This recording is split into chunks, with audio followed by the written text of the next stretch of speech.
You know, Stephen A., I tend to agree with you. They're special, but I'm going to take this right to your wheelhouse.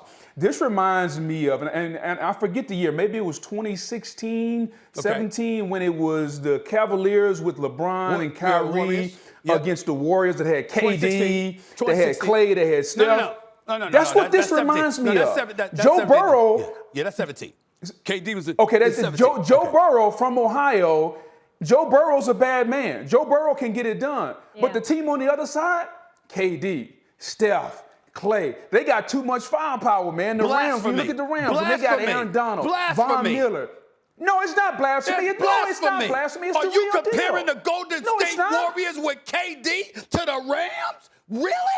Really? Star power, Odell Beckham Jr., Cooper Kupp, Aaron Donald, Matthew Stafford. I'm comparing the Rams, I'm comparing them to a Hollywood team because they are top heavy. They got some of the best talent in football. This is blasphemy. And who are they going against? It's Joe Burrow coming from Ohio. It's Joe Burrow's a bad man, but he can't do it by himself, Stephen A. He's going to need some help. And unless them 5 offensive linemen can all of a sudden grow some heart for the Bengals, right, it's going to be a long day for Joe Burrow, my friend. Booger McFarland, let me educate you since you came into my wheelhouse, okay? Let me educate you, my brother. Yes, I did. Yes, I did. Listen to me.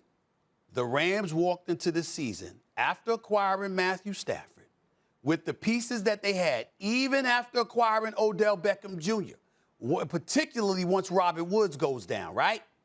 We still looked at them and we said, Tampa. Yeah.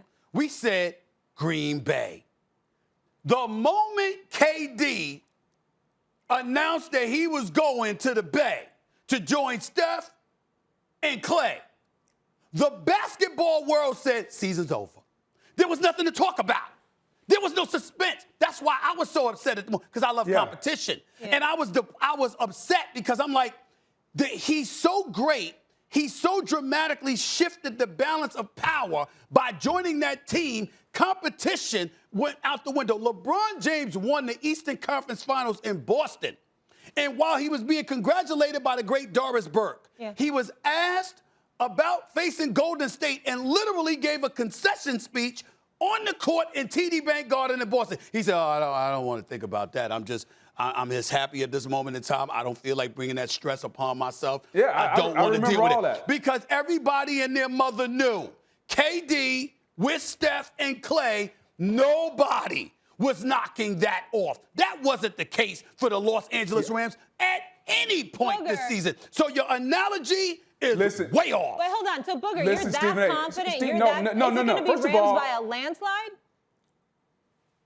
First of all, I'm not picking a game just yet. I'm just telling Stephen A. what I think is going to happen. Stephen A., to your point, that team was assembled before the season. You have to give the Rams credit. This team was assembled throughout the season. So we have to give them time to gel. The addition of Von Miller, the addition of OBJ, that happened in the middle of the season. So you're right. We didn't say that the Rams...